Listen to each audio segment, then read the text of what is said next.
झेंडे किचनमध्ये आपले स्वागत आहे। आज आपण वाटाणा पराठा बनवणार आहे। त्यासाठी लागणारे साहित्य, मी हे लाल तिखट 1 चमचा, मीठ चवीनुसार, हळद 1 चमचा, जिरं 1 चमचा, कोथिंबीर कापून घेतली आहे, लसूण हिरवी मिरची ठेचा बनवून घेतला आहे, हिरवा वाटाणा मिक्सरला बारीक करून घेतला आहे।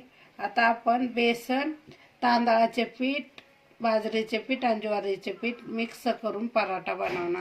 आता आपण ज्वारीचं पीठ तुम्हाला जसं पाहिजे तसं तुम्ही घेऊ शकता। मी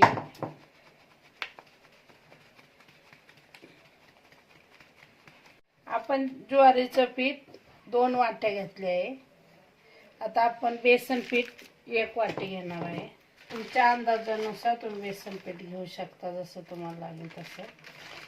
बाजरीचं पीठ 1 वाटी घेतले आहे, ते व्यवस्थित चाळून घ्यायचे।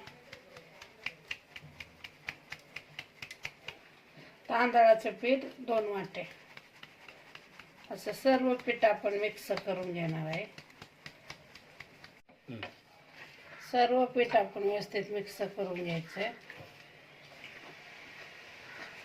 मग त्यात आपण हे सर्व साहित्य टाकून घ्यायचं। जिरं, हळद, मीठ चवीनुसार, लाल तिखट, कोथिंबीर, हिरव्या मिरचीचा ठेचा आणि हिरवा वाटाण्याचं वाटण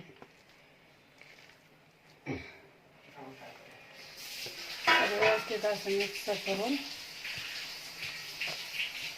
मळून घ्यायचं पाणी टाकून।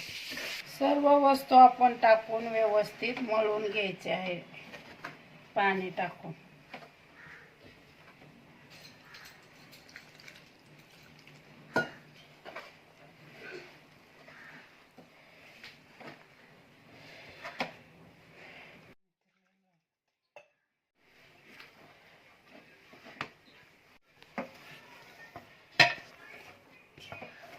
अशा प्रकारे आपले वाटाण्याचे पराठ्याचे पीठ मळून झाले हिरव्या वाटाण्याचे।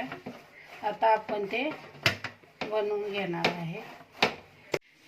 आपण मळलेलं पीठ होतं त्याचं आता आपण पराठे बनवून घ्यायचे वाटाण्याचे। मी असे लाटण्याने व्यवस्थित लाटून घेते, हाताने बी बनवू शकता।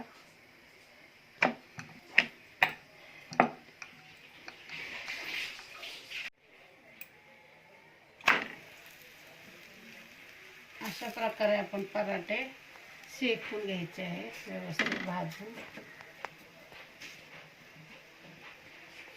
शेकेपर्यंत।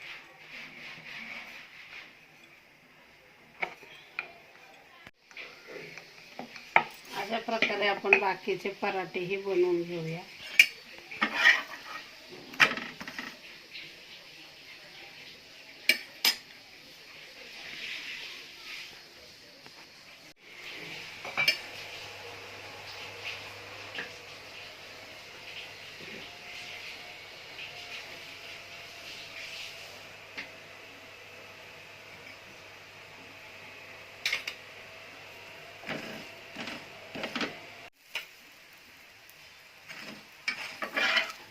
व्यवस्थित तेल लावून घ्यायचं आणि पराठा बनवायचा। तुम्ही तूप बी लावू शकता। अशा प्रकारे आपला पराठा तयार झाला आहे, हिरव्या वाटाण्याचा पराठा। अशा प्रकारे आपला हिरवा वाटाण्याचा पराठा तयार झाला आहे। ते तुम्ही शेजवान चटणी किंवा दह्यासंग किंवा टोमॅटो सॉस संगही खाऊ शकता। झेंडे किचनची रेसिपी आवडली असेल तर लाईक करा, शेअर करा, सबस्क्राईब करा, बेल आयकॉन दाबण्यास विसरू नका। धन्यवाद।